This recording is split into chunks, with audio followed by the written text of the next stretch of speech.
Bonjour et bienvenue, voici notre tour d'horizon économique, géopolitique, énergétique et boursier. Nous sommes le mercredi 25 septembre et pour comprendre comment tourne la planète finance en ces jours pluvieux, c'est sur l'inforruptible et nulle part ailleurs et la chronique du jour, la thématique, ce sera l'or à 3000 $, c'est pour la Toussaint ou pour Noël. Oui, voici l'once d'or au-delà des 2670 $ l'once, cinquième séance de hausse consécutive, dixième séance de hausse sur une douzaine. Manifestement, ça n'a pas l'air de vouloir se contenter de franchir les 2005 et il va falloir qu'on se penche sur les raisons de cette hausse funiculaire contre laquelle vous avez bien compris que nous n'avons pas d'objection. Alors cette chronique, j'aurais aussi pu l'intituler plus de lingots et moins d'impôts.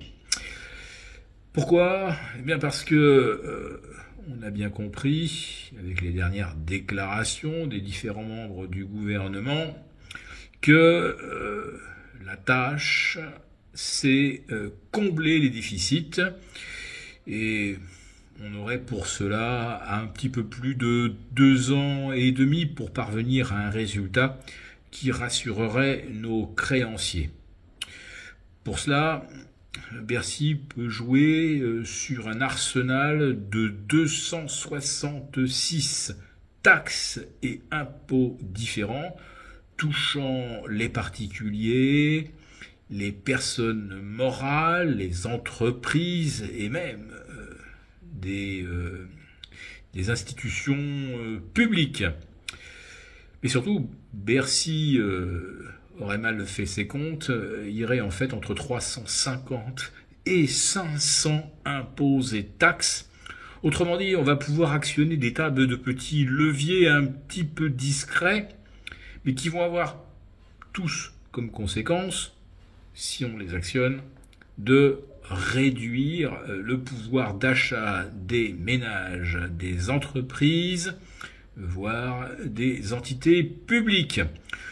Par entité publique, par exemple, je fais allusion au logement social, dont on va encore réduire les dotations, ce qui va encore ralentir l'activité dans ce secteur. Pour les particuliers, on s'oriente vers une désindexation des retraites, des diverses prestations sociales et probablement, je l'ai déjà évoqué, la suppression du plafond des 30% sur l'imposition sur les valeurs mobilières. Alors quand je vous dis plus de lingots et moins d'impôts, ça veut dire tout simplement que c'est peut-être le moment de prendre des bénéfices sur des marchés qui sont au zénith. C'est le cas aux États-Unis, c'est le cas à Francfort, c'est le cas à peu près pour l'Eurostoxx 50. Il n'est qu'à 2% de ces sommets.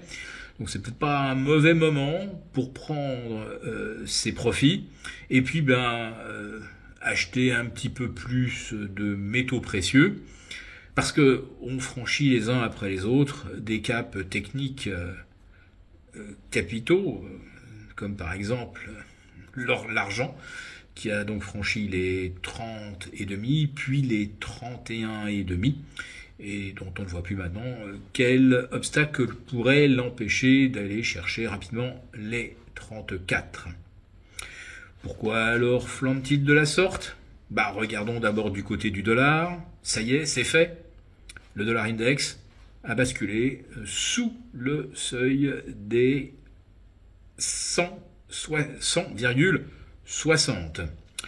Autrement dit, on va probablement le voir rapidement en dessous des 100. Je parle bien du dollar index.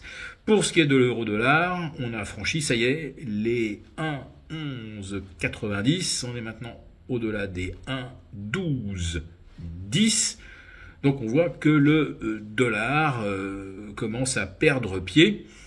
Explication, la Fed pourrait remettre une baisse de taux de 50 points début novembre. Oui, c'est la rumeur qui court, parce que depuis qu'on a vu les derniers PMI, qui sont bien médiocres, la chute du moral des ménages, on se dit que ça se dégrade décidément plus vite que ce que la Fed laissait supposer, en expliquant que l'économie demeurait robuste, la consommation résiliente. Les derniers chiffres ne donnent pas l'impression que c'est si robuste et si résilient. Alors pourquoi pas tout de suite remettre 50 points. Ça voudrait dire qu'on aurait baissé de 100 points en l'espace de 6 semaines. Avez-vous déjà vu la Fed baisser de 100 points ses taux quand l'économie va bien? Elle ne va probablement pas bien. En tout cas, la faiblesse du dollar, ça fait aussi la hausse de l'or, sauf que l'or progresse beaucoup plus vite que le dollar ne recule. Donc, sa hausse, elle relève évidemment d'autres leviers. Et on peut imaginer, bien sûr, qu'il y a une poursuite des achats par les pays appartenant aux BRICS, mais également il y a certainement une inquiétude face à une situation géopolitique qu'on refuse évidemment d'évoquer dans les salles de marché. Et pourtant, nous assistons bien au Liban à ce qu'on appelle une guerre totale. Bien sûr, les frappes sur les terroristes, c'est ce fameux élément de langage qu'on nous débite depuis presque un an. Ces frappes sont tellement chirurgicales et tellement ciblées que 85% des bâtiments de Gaza ont été anéantis. Et en l'espace de 48 heures, et là je prends des chiffres qui ont déjà un petit peu de retard,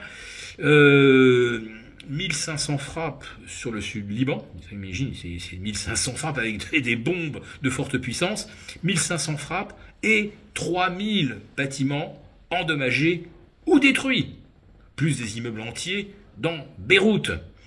Et on nous explique bien sûr que c'est chirurgical, alors qu'en fait 90 ou 95% des victimes sont des civils, et on veut nous faire croire que sur les 3000 bâtiments détruits ou endommagés, les 3000 auraient hébergé des roquettes ou des munitions du Hezbollah.